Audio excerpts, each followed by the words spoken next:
Good morning, students. Myself, Anita Kamar, TGT Science. Children, let us continue with our fourth chapter, metals and non-metals. So far, in this chapter, we have done the physical properties of metals and non-metals and chemical properties of metals and non-metals. Now, in this chapter, we shall do displacement reactions today. So children, what is a displacement reaction?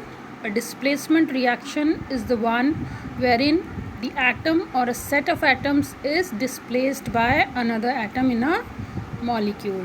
For example, when iron is added to a copper sulfate solution, it displaces the copper metal. In symbolic form, we can represent a displacement reaction as A plus BC, it gives AC plus B, where A is an element, BC is a compound. Now it forms AC as compound and element B is separated or is displaced by A. The above reaction occurs only when A is more reactive than B. Otherwise, this reaction will not occur at all. In other words, we can say a displacement reaction is a chemical reaction in which a more reactive element displaces a less reactive element from its compound. Both metals and non-metals take part in displacement reactions. For example, reaction of iron nails with copper sulfate solution. Here let us see again the symbolic representation of a displacement reaction. Children, displacement reactions are of two types: single displacement reactions and double displacement reaction. So up to your level, it is single displacement reaction which you have to study. Here element A is reacting with the compound BC, where BC consists of two elements B and C. Now what happens? A displaces B and AC is formed as a resultant compound and B is separated out. Here A takes the place of B. Now children, next question arises: how do we know if a displacement reaction has occurred? What are the three ways to recognize if a single displacement reaction has taken place?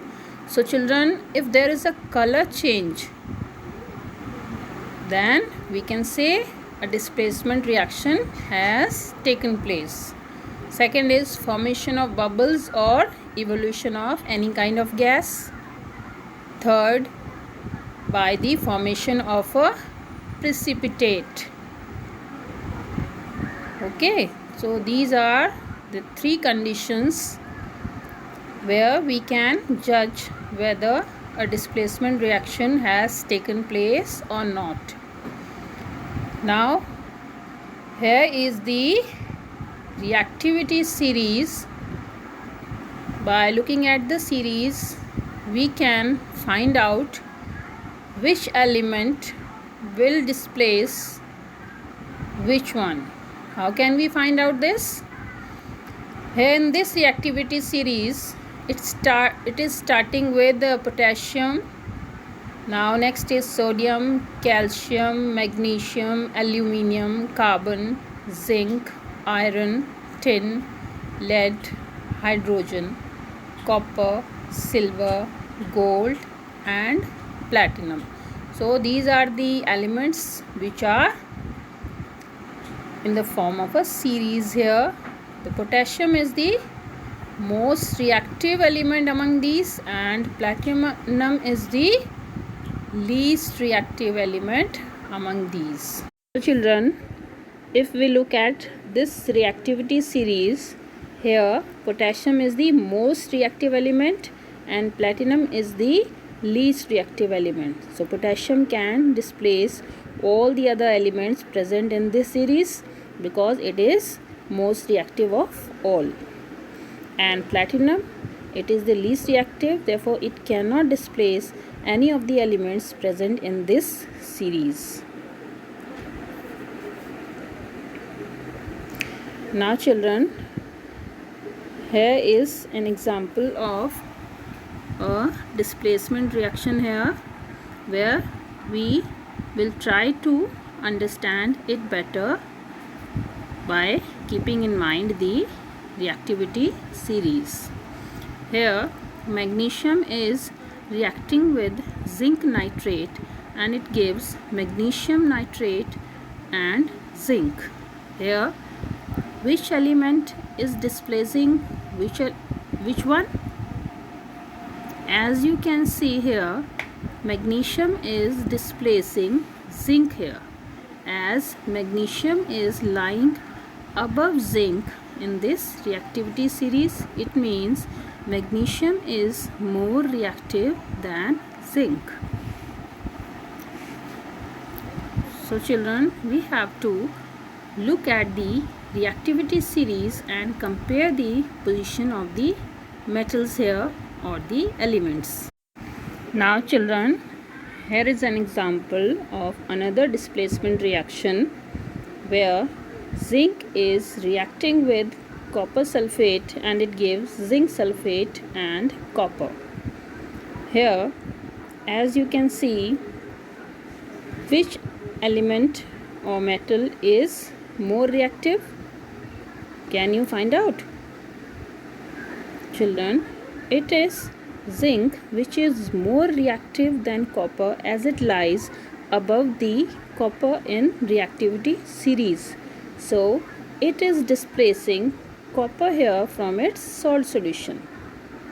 As you can see, zinc is silvery white in color and this copper sulfate solution, it is blue in color.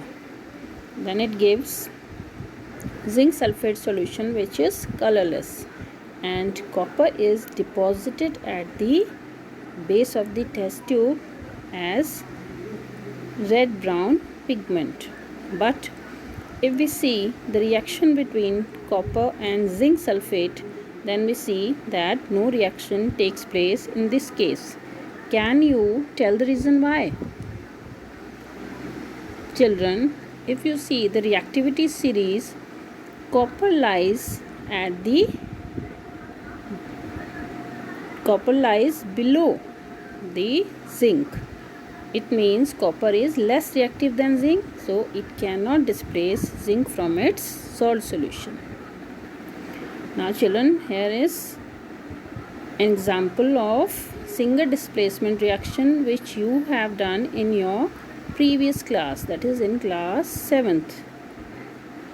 Here in class 7, what we have done children, we prepared a copper sulfate solution by taking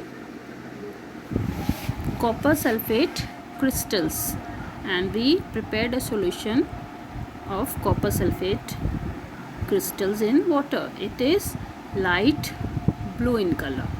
Now if we keep some iron filings or an iron nail in this solution, then after some time what we observe, that the color of the solution changes from light blue to light green due to the formation of iron sulfate here. Here is the another picture of the same reaction where we are adding iron filings or pieces of iron to the blue copper sulfate solution. After some time we obtain green colored iron sulfate solution, and copper metal is deposited at the base of the beaker as pink or red pigment here.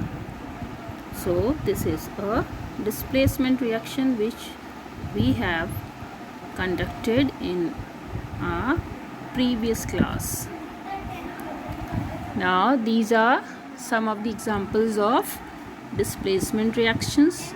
In first reaction, copper sulfate is reacting with iron and it gives iron sulfate and copper. Here iron is displacing copper. In second reaction, silver nitrate is reacting with copper. It gives copper nitrate and silver is displaced by copper. Now next reaction is iron sulfate plus zinc. It gives zinc sulfate and iron. Here zinc is displacing iron. Fourth reaction is copper sulfate reacts with lead. Pb is lead here. It gives lead sulfate and copper. Here lead is displacing copper. In next reaction, zinc sulfate reacts with aluminium. It gives aluminium sulfate and zinc.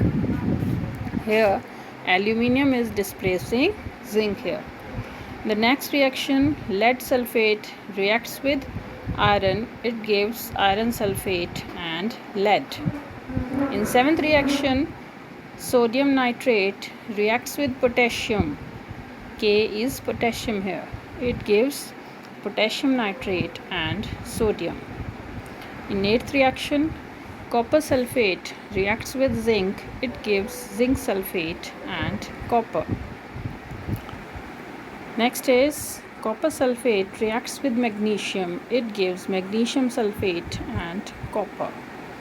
Now in the 10th and the last reaction, copper chloride reacts with lead. It gives lead chloride and copper. So children, this is all for today's lesson. Have a nice day.